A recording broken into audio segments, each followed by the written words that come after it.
Hello and welcome to this week's IPL Bulletin.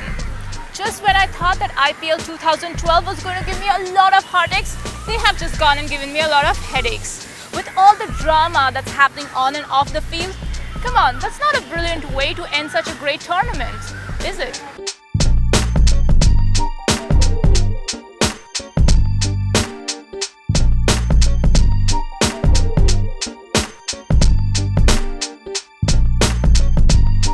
Let's start the bulletin with some very sad news. It could very well mean the end of an era. Let's take a quick look. Adam Gilchrist, one of the game's all-time great, may have played his last competitive cricket match. At 40, the affable Aussie presented a busy picture on the field with the bat, gloves, or just orchestrating his team's show in the Indian Premier League. Having quit international cricket tests or ODIs in 2008 in the home series against India, Gilchrist was snapped by Deccan Chargers for the first 3 editions of the IPL. He made a significant contribution by leading Chargers to the title when the IPL was held in South Africa in 2009. A Man of the Match award against Chennai Super Kings was in keeping with his reputation, but he seemed to have run out of steam on Saturday. His early dismissal left Kings 11 Punjab grieving, with Gilchrist taking a realistic look at his future in the IPL. A look at the points table and one thing's for sure. Delhi Daredevils and Kolkata Knight Riders are riding up high there, while Pune Warriors and Deccan Chargers are right at the bottom. Everybody else is somewhere in between. Delhi Daredevils finished right at the top. Kolkata Knight Riders finished second to book their Champions League berths. Mumbai Indians and Chennai Super Kings got through by the skin of their teeth. Rajasthan Royals, Kings 11 Punjab and Royal Challengers Bangalore choked at crucial moments. Deccan Chargers and Pune Warriors India finished right at the bottom. Let's take a quick look at what's hot and what's not so hot for this week in IPL 2012. Ambati Raidu, very hot. Mumbai Indians have been the worst behaved on the field right through the season. Players have been arrogant and have been fined or reprimanded. Ambati Raidu was never going to be left behind as he got into a brawl with Harshal Patel after leading Mumbai to a win over Royal Challengers Bangalore. Ugly scenes that cricket does not deserve. The co-owner of Kolkata Knight Riders, Shah Rukh Khan, having a fight with the MCA officials, not hot. Kolkata Knight Riders co-owner Shah Rukh Khan has got into big-time trouble. His brawl with Mumbai Cricket Association made news the whole of last week. The nation watched and heard Shah Rukh fight with MCA officials and a security guard. What a way to end a week of good news for Kolkata Knight Riders. Did you know Delhi Daredevils were right at the bottom in the last year's IPL season? Well, they are at the top right now, and that makes them a very hot team. Delhi Daredevils are certainly a team to watch out. They finished right at the bottom last year, but have come back strongly this year with great performances with the bat and ball. Their speedsters and top order have made all the difference. Luke Palmer's back and the controversies around him, not hot. Luke Palmer's back has had a checkered career. His off-the-field shenanigans have always made news. His brawls and fights and misdemeanors have made more news than anything else. But this week in IPL 2012, he repeated that, but did one more thing. Got himself embroiled in a reported molestation case. The less said, the better about the rest of the drama. 58,14,057 are the number of tweets that have gone around in this season of IPL 2012. Oh, what can I say? That's a phenomenal rise. With the competition geared up like this, we thought there would be more players added to the injured list. However, fortunately there have been no players injured this week. But there have been some who have made back onto the field. Let's take a quick look. Adam Gilchrist came back from injury to lead Kings 11 Punjab. Elsewhere, Daniel Vittori continued to warm the bench due to form. Saurabh Tiwari pulled a hamstring, came back to bat but could not pull Royal Challengers Bangalore over the line. Overall, it has been an injury-free week in the IPL.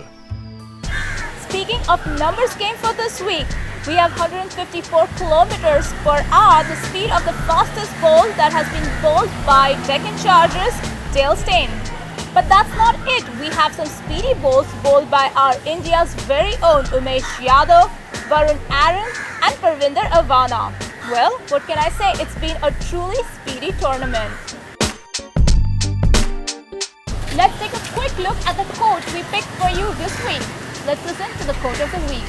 That was a pretty hard decision we took because it's really hard to make someone like Murli sit out when you know he's your strike bowler. I mean, this is the first game he went for a few runs. I mean, he's been just brilliant for us. So it's very hard to keep someone like Murli out of the team. I mean, sometimes you wish there was a rule of 6 foreign players in the team so you could play everyone else. But that's the nature of IPL. That's the IPL rules that you can just play 4. So it's a really hard decision to take. But at the end of the day, the foreign players realize and understand the rules of IPL, and they're really supportive, and their attitude has been brilliant. So we're really lucky like that. This week's gossip is about our former team captain Sourav Ganguly. Let's see what scoop we have on him. A short video featuring former India captain Sourav Ganguly's life, full of controversies and glorious achievements in a typical Bollywood pot boiler style, has become a rage on the internet. Within 4 days of the video going viral, the 3-minute trailer of Sourav Ganguly, the movie, has had more than 250,000 hits on YouTube so far. The video, which highlights Ganguly's leadership, man management and crisis management skills, has been uploaded by a private health insurance company that wants to develop elements of this movie later on in the form of short videos for the cyber world. Interestingly, the film will also be used for internal training and motivation purposes by the company, which had recently signed Ganguly as their brand ambassador for 3 years. I know we keep saying this again and again, and that's because it's so very true. These cricketers are truly nothing without you, their fans. So let's see what some of the fans have to say from Direct Till Say.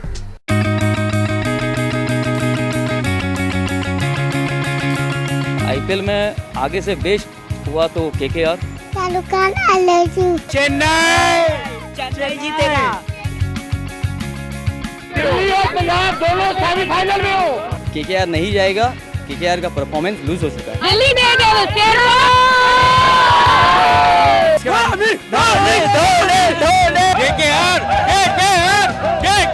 Team से बाहर कर देना चाहिए, उनको IPL में कभी मौका ही नहीं देना चाहिए। KKR is playing good cricket. और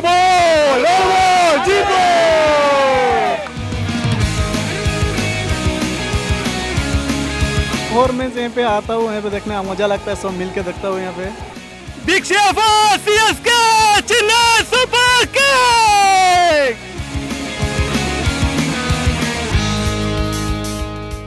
Let's take a quick look at the exclusive interview we have for you this week. I raised this issue in 1999 during the 13th Lok Sabha, and Hansi Kroninger accepted the fact in front of a court, saying that he had fixed matches and lost them, and the bookies were from Delhi and India. It's been 13 years since then, and we have measured from match fixing to spot fixing. I fail to understand as to what the board is doing.